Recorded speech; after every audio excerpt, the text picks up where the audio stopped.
Welcome everybody to the Finance Road Trip Podcast Part 2, the Black Wall Street Tour, also known as the Digital Financial Revolution Tour, where I take you on my journey to 22 cities with cryptocurrency exchange owner Najah Roberts with the goal to close the wealth gap through group economics and financial literacy and a focus on Bitcoin, which we believe to be the evolution of money. Najah Roberts and Hill Harper partnered to create the Black Wall Street Wallet, where you can buy, sell, and send your Bitcoin to your cold wallet. Make sure to follow me on all major platforms at CJ the Smart Guy and check out thedfrtour.com for more information on 2022 tour. Thank you. Welcome back, everybody. So it was May 20th, 2021, and I just got back on tour. I missed a multitude of cities. I missed Ohio, New York, New Jersey, Boston, as I was in LA taking care of some business as well as going to my friend's funeral. And so coming back on tour was a really great experience. As soon as I got in town, they were like, hey, we're going to meet up at Hill Harper's mansion. And so Hill Harper and Najah Roberts are partners for the Black Wall Street Wallet. And so at this point, I hadn't even met Hill Harper yet, but here I am. I pull up to his house, I take an Uber over there, and it's this huge mansion. And I'm like, wow, this is cool. I was greeted by his house manager, like his nanny, and she explained to me about Detroit, about Hill, about the neighborhood, about the museum, and all the different types of things before anybody else got there. She was really awesome. She was insightful. She was nice. She was kind. And it was just a great experience upon arriving in Detroit at Hill Harper's mansion. And so slowly but surely, here comes Najah and the whole crew. And we just take a tour through Hill Harper's museum/mansion. And as we're going through there, we learn a lot of different lessons. First, Hill Harper bought it's like a mansion that he turned into a museum. And so it has a whole bunch of artwork in it. And, Hill Harper's very big on artwork and things of that nature. If you don't know too much about Hill Harper is a graduate from both Brown University as well as Harvard. And when he graduated from Harvard Law, he was actually classmates with President Obama. He was the valedictorian at his department at Brown University, which, these are Ivy League schools. So Hill Harper's extremely intelligent. But yeah, so he had bought this mansion. It was previously owned by Charles T. Fisher Body Company, the world's largest manufacturer of auto bodies in the 1910s. And so he bought this place, turned into a museum. The artwork was absolutely gorgeous. And, seeing all this artwork has really inspired me to buy some of these NFTs that are coming out right now. So a little background about artwork. Not only is artwork something that can beautify your place of residence or place of work, but also typically holds some type of monetary value. And the monetary value is always in the eyes of the beholder, of course. But I feel like since we're dealing with this evolution of money and evolution of technology, I feel like the physical pieces are always going to be important, but now we have an upgrade to the collectibles on the finance side called NFTs. Because if somebody creates a piece of art, one, how do you know it's an original? How do you know that it's only just that one copy? Maybe they made a whole bunch of paintings of it. You don't really know. Not really. But now with the NFTs, you have the documentation of how many pieces of art are created and which piece of art that you have. It's verified by the blockchain. But the most important piece to it when it comes to NFTs is that the resale value. So say if I create a physical piece of art, I sell it to you for 100, and then you decide to flip it and somebody buys it for $1 million. Technically, as the artist, I don't get any residual income from that whatsoever. So you might feel some type of way like, man, I underpriced myself, which then might make you want to overprice yourself for other pieces of art, and then you don't sell anything. And so what NFTs does is it says, okay, the resale value, you can collect the residual income off of it. And so if I sold that same $100 piece of NFT artwork and then somebody sold it for $1 million, depending on how I program the NFT, I could say, well, I want to take a 20% royalty check in every single resale. Then at that point, I would have got $200,000 out of that $1 million sale. And then I'm not upset anymore because I'm collecting residual income, which is passive. I'm not working for it anymore. And then the artists get paid, get rid of that starving artist label.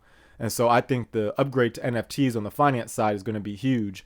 But seeing the physical pieces of art in Hill Harper's museum/mansion was absolutely amazing. The artwork was great. I hope his vision comes to fruition. So that was great to get there to Detroit to see that. And then we went to the Detroit Learning Service Academy. And this was also pretty cool because we get there and there's news cameras there and everything. So I feel like as the tour continued to progress, like the amount of attention just kept getting bigger and bigger. And so Najah's out there on TV and she's giving interviews. This was a great moment. I absolutely love Detroit for that. We also had a couple people come out that spoke. We had Black Regal come out. He's a BBB moderator, Black Bitcoin Billionaires. He's also a personal trainer, and he has his own podcast called the Regal Speaking Podcast, where he interviews different people that are in the crypto space. He also has a motto called Regal Liberation, which the concept to that is to set the royalty free that remains locked up inside of our people. We have lots of royalty. We got loyalty, got royalty inside of our DNA. And, the idea of Regal Liberation is to set that free. And so Black Regal not only joined us in Detroit, he also came down to Louisville and to Miami. So big shout outs to Black Regal for that. Make sure you guys go to theregalliberation.com so you can check out some of Regal's merch. He's got hats, he's got hoodies, he's got t-shirts. Support one another. Theregalliberation.com. And so getting back to the tour, I also had one of my friends. She's a business partner as well as former co-worker at BNSF. Her name is Dominique Hill. She just bought a house out there in Detroit. She set up her own entrepreneurship. She created something called the Royalty Apparel clothing line. So big shout outs to Dominique Hill for showing up and taking a huge interest in, Bitcoin itself. Hopefully she starts taking Bitcoin for a clothing line because I believe it's going to wind up blowing up. And also I want to give a huge shout out to Brittany Trust. So let me give you the background about Brittany, right? So Brittany is a BBB member. She comes into almost all of the different Clubhouse events that we have.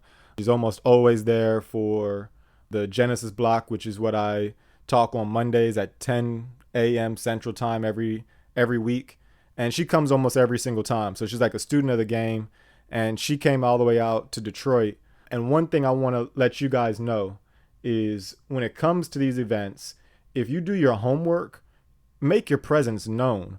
I want to give a shout out to Brittany for that because she studies all the time. She's always there. She's present. She asks questions. And then she showed up. And then she called me out basically. She came up to me and Black Regal and she was like, neither one of y'all follow me. Why don't you guys follow me? At first I felt like, she was checking me, so I had to, make some jokes back or whatnot. But I wasn't following her. But after she said that, I definitely followed her. I started paying attention to, her actually showing up all the time. And I was like, you know what? I like the determination. I like the effort that she's putting in. And, I reached out to her, DM'd her or whatnot. And so now in the future, I want her to actually, represent me on some business things. And so to all the people out there who are looking for opportunities, man, don't just sit there and wait and hope somebody follows you. Go out there and make your presence known just like Brittany did. Because now, I'm going to have to put her to work. So shout outs to Brittany for that. She came through. And Detroit as a whole was pretty awesome. I also got to meet another BBB moderator, Natalie Patterson. She made sure that me and Najah set up her cold wallet so she could move her cryptocurrency off the exchanges onto a cold wallet. She was very determined and she made sure that we were fed. So big shout outs to Natalie for that. She was awesome. She was nice. She was kind. And she was also determined to make sure that her cold wallet was set up. But with all the food that she fed us, Detroit probably fed us the best, at least until this point, the entire time. So big shout outs to Natalie for that. Greatly, greatly appreciate it. The food was delicious. The people that you introduced us to were awesome. And overall, Detroit was great. There was also a young lady that came to Detroit that spoke, and she said she became a self-made millionaire from Dogecoin on the Robinhood platform. And real quick, I just want to give you guys some tax background. So if you buy anything off Robinhood, just know that you can't move your crypto to a cold wallet or anything like that. So if you ever decide to sell it, they should give you a 1099, and that should create taxable events, and they should take care of all of that. But if you have crypto on other exchanges, then you can't use specific identification as a strategy without having to have proof that Robinhood's 1099 is inaccurate. So it can create lots of problems for you in the future. So I recommend not using Robinhood, not using Venmo, not using PayPal, or any wallet that you can't transfer your crypto to your own cold wallet And also, if you do become a millionaire off Doge and you sell, just remember you got a taxable event.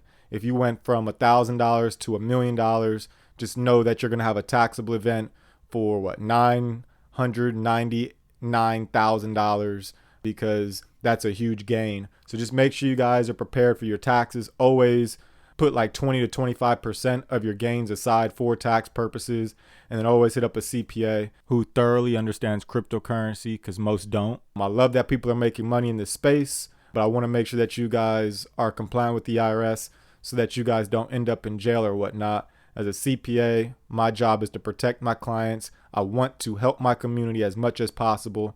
And so that's why I create these podcasts. That's why I have my online classes. That's why I speak for free on Clubhouse. If you have any questions, make sure you hop on there. Be like Brittany Truss. Do your homework. Make your presence known. I'm CJ the Smart Guy. Deuce.